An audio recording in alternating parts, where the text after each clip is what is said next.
Alright, so today I'm going to show you my wall drilling routine that I do. I always tell people if you want to get good fundamentals, you need to wall drill. 15 minutes of wall drilling a day, 3 days a week will make you such a good player, especially at the lower levels. If we want to get really good at consistently hitting the ball, a wall never misses. I always say that. If you're a lower level player and you have someone else that you're drilling with that's a lower level player, the feeds aren't going to be consistent. They're going to be all over the place. The wall will always give you consistent feeds no matter what. And in 15 minutes of wall drilling, I could probably hit 500 balls. There's no way I'm ever going to hit 500 balls even in like 6 hours of playing. You can get so many more reps in very quickly using a wall and get really good touches. There's all sorts of drills that you can do on a wall, and I highly, highly recommend that a lot of people wall drill. So today I'm going to go over my wall drilling routine. So first I start with forehand dinks. So I'm hitting forehand dinks straight on like this, and when I'm doing wall drills, I'm drilling with purpose. I'm not just doing lazy. I'm not sitting here not bending my knees and doing this. I want to make sure that I'm putting in good reps against the wall. So when I am dinking straight on here, my knees are bent. I'm letting the ball bounce. I'm letting it apex. And first of all, I start with about 25 forehand dinks. So I'll count to 25. I'll do 25 forehand dinks straight on. Next, I'll do 25 backhand dinks. So same thing here. It's just going to be here.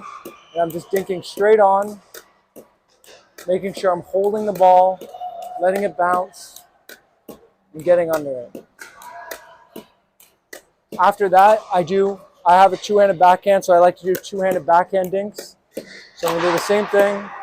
I'm being engaged, I'm bending my knees, watching the ball, and I'll hit 25 just like that. Then I'll simulate something that it's kind of a simulation of a cross-court dink. When I'm dinking cross-court forehand or backhand, it's more the side motion. So I'll stand sideways to the wall, and I'll do 25 dinks sideways just like this.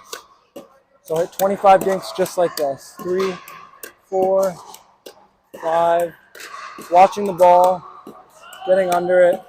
And the same thing on my backhand. I'm going to do the exact same thing.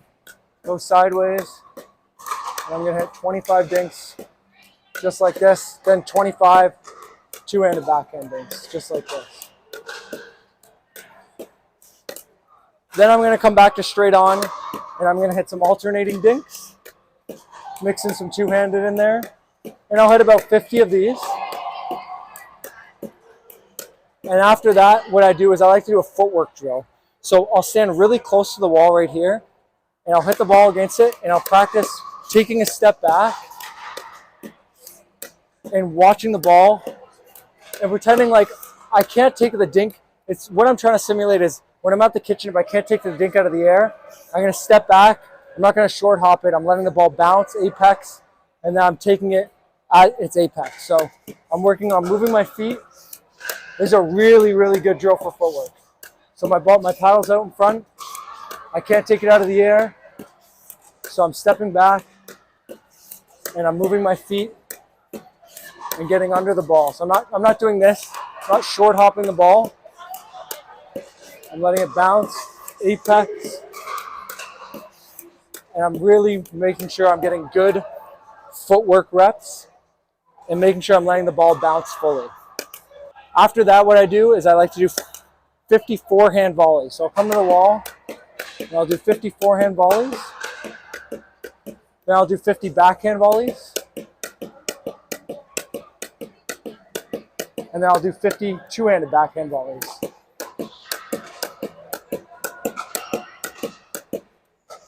After that, what I like to do is I like to simulate taking balls out of the air. So I'll stick my butt out, and I'll put my paddle pretty close to the wall here, and I'm pretty much just taking light touches off the wall, simulating taking balls out of the air on my forehand and then on my backhand.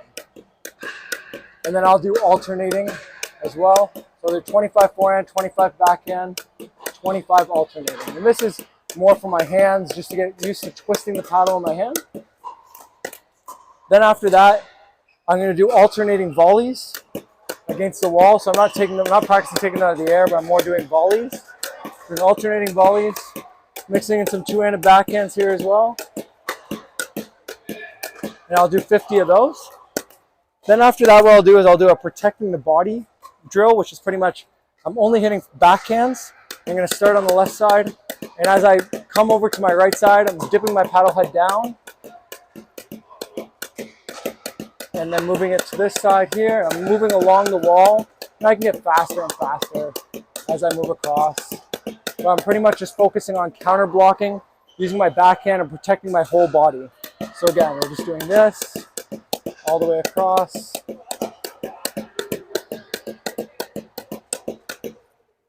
And that's pretty much practicing covering my whole body here.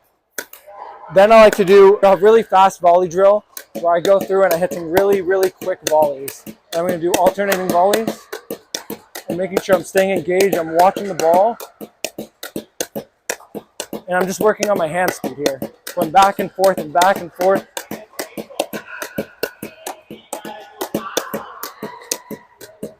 And just hitting alternating volleys as quick as I can to practice getting quick hands. So after that, what I'll do is I'll do a speed up drill. So pretty much what I'm going to do is I'm going to hit a couple dinks, and I'm making sure that my form between my forehand and my backhand look the same for when I'm hitting a speed up. If this is my dink here, and I hit a forehand speed up, it looks the exact same. So I'm practicing hitting a speed up and then a reset. So I'm dinking, I hit a speed up and then a reset against the wall here. Pretty much hitting resets, just hitting speed ups and practicing my resets.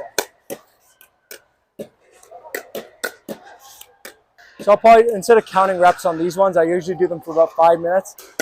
So next what I'm going to do is I'm going to do speed up, counter, then reset. So I'm going to dink here, I'm going to hit a speed up, a counter, and then a reset there. So here we go again. Speed up, counter, reset off that ball there. Speed up, counter, reset. I'm dinking, speed up, counter, reset. The last thing I like to do is call it beat the wall. Is pretty much I'll hit some dinks and then I'll hit a speed up and I'll just go as hard as I can at the wall. So hitting only counters and then maybe eventually a reset, and then a speed up to a counter, and I'll keep just trying to beat the wall. You'll never beat the wall, obviously, but ooh.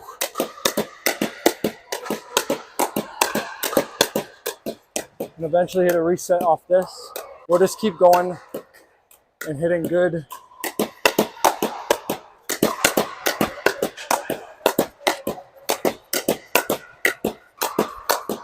Oh.